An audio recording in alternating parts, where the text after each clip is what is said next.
quoi sert le théorème de Pythagore? On l'a déjà vu. Le théorème de Pythagore, ça sert à trouver la mesure de l'hypoténuse dans un triangle rectangle. Ça sert aussi à trouver la mesure des cathètes. Mais ça sert aussi à d'autres choses. Ça sert à démontrer qu'un triangle est rectangle. Je vous rappelle que lorsque vous utilisez A2 plus B2 égale C2, il faut être prudent. Si vous avez un joli triangle qui est dessiné sur votre copie d'examen dans un manuel de mathématiques, faites attention avant d'utiliser A2 plus B2 égale C2. Il faut qu'il y ait un angle de 90 degrés bien dessiné, ou bien il faut que ça soit écrit dans le texte. Le triangle est rectangle. Il est rectangle ici en C, justement. Donc, ça veut dire que l'angle droit est associé au sommet C. Quand vous êtes convaincu qu'il y a un angle droit, parce que c'est écrit ou parce que c'est bien dessiné, allez-y pour la relation de Pythagore. Sinon, soyez sur vos gardes. Mais, lorsqu'on vous donne 3 mesures de côté, 6, 7 et 9 cm, on peut se servir de la relation de Pythagore pour vérifier si on a affaire à un triangle rectangle ou pas. La relation de Pythagore fonctionne uniquement avec les triangles qui sont rectangles. Donc, A2 plus B2 égale C2, c'est vrai avec les triangles rectangles. Donc, on va vérifier pour voir si c'est vrai. On va remplacer A par 6 et B par 7 et C par 9 et on va vérifier pour voir si c'est vrai. Comme dans 6 à la 2 plus 7 à la 2 égale 9 à la 2. Je me le demande. Et si je me le demande, je vais mettre un point d'interrogation en haut du égal. Les enseignants, on aime bien savoir ça. Ça veut dire vérifions. Vérifions ensemble la relation de Pythagore. On va voir si ça fonctionne. Et ici, ça ne fonctionnera pas. 6 à la 2, ça fait 36, et 7 à la 2, ça fait 49. Est-ce que c'est égal, je me le demande, point d'interrogation, à 9 à la 2, ce qui fait 81? Bien sûr que non, parce que 36 et 49, ça fait 85.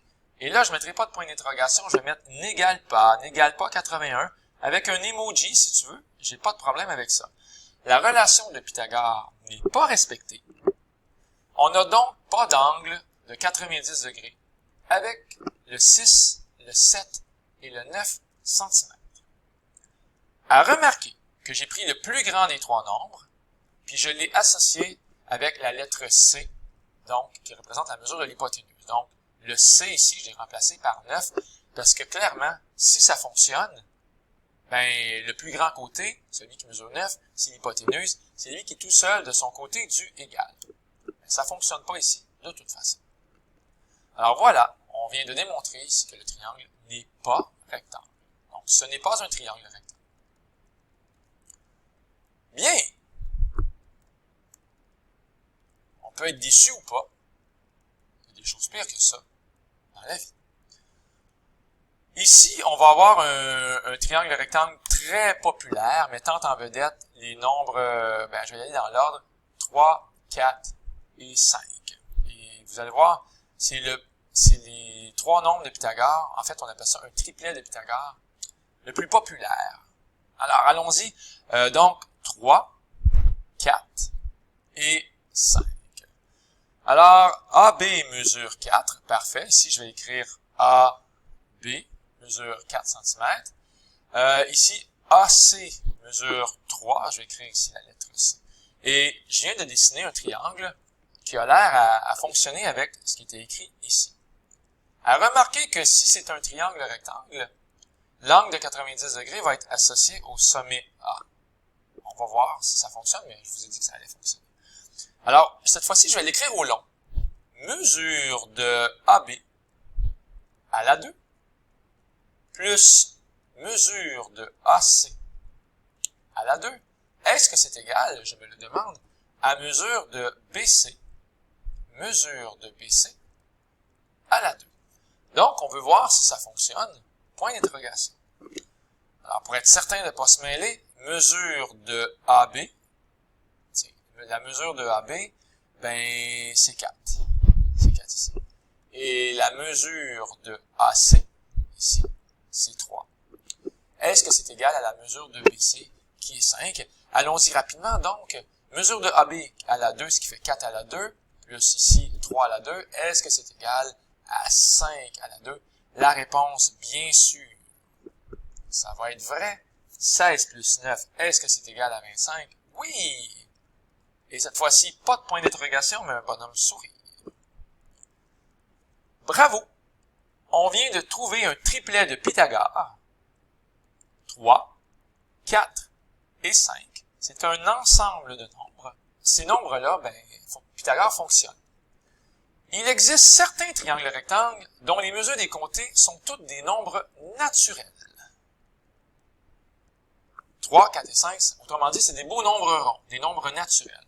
Ce sont des triangles, on peut dire, remarquables. Ce sont des triangles remarquables. Et on dit que les trois nombres forment un triplet de Pythagore. On peut aussi dire un triplet pythagoricien, faisant référence, bien sûr, à Pythagore. Alors, on pourrait terminer la vidéo en donnant quelques exemples. Faites donc pause. Essayez de trouver des beaux nombres ronds, des nombres naturels, qui donnent naissance à des triplets de Pythagore. Sinon, je vais vous en donner un très populaire aussi. Le 5, le 12 et le 13. Parce que, si vous faites 5 à la 2 plus 12 à la 2, c'est bien vrai que ça donne 13 à la 2. Vous l'essayerez? Ou tiens, j'y vais, je suis tenté. Ça fait 25 et 144, et c'est vrai que ça fait 169. Alors, on a un triplet de Pythagore avec 5, 12 et 13. Peut-être un autre. On va essayer 8. Là, je suis en train de vendre des punchs.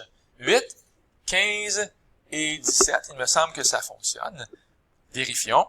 8 en fait, je vais l'écrire ici. Car 8 à la 2 plus 15 à la 2 égale 17 à la 2. C'est vrai, parce que ça fait 64. Ici, ça fait 225. Et 17 à la 2, ça fait 289. Et c'est vrai, ça fonctionne avec 289. Donc, on a un triplet de Pythagore ici. Dès l'instant où vous avez un triplet de Pythagore, le plus populaire étant 3, 4, 5, mais quand vous faites x2, x2, x2 ou x3, x3, x3, ça donne toujours naissance à un autre triplet de Pythagore. Par exemple, je pourrais faire 3 x 2, 6, 4 x 2, 8 et 5 x 2, 10. On a donc ici un nouveau triplet de Pythagore. Mais lui, il est moins beau un peu. Il est moins beau parce que c'est juste une copie du 3, 4, 5. Quand on parle de triplets de Pythagore vraiment dignes d'intérêt, on parle des triplets de Pythagore qui ne peuvent pas se simplifier. Par exemple, 5, 12, 13. On ne peut pas les diviser par 2, on ne peut pas les diviser par 3. On ne peut pas tous les diviser par 2 ou tous les diviser par quelque chose d'autre. Donc, sur cette vidéo, sur cette fin de vidéo, je vous invite à être curieux. Et la curiosité, n'oubliez pas, elle n'est pas dans votre téléphone. Elle est là dans votre tête. Je vous invite à être curieux et essayez donc d'en trouver, vous, quelques-uns des triplets de Pythagore qui ne sont pas des copies de 3, 4, 5 ou de 5, 12, 13, ou de ceux-là ici, 1, 2, 3 que j'ai trouvé déjà. Bye tout le monde!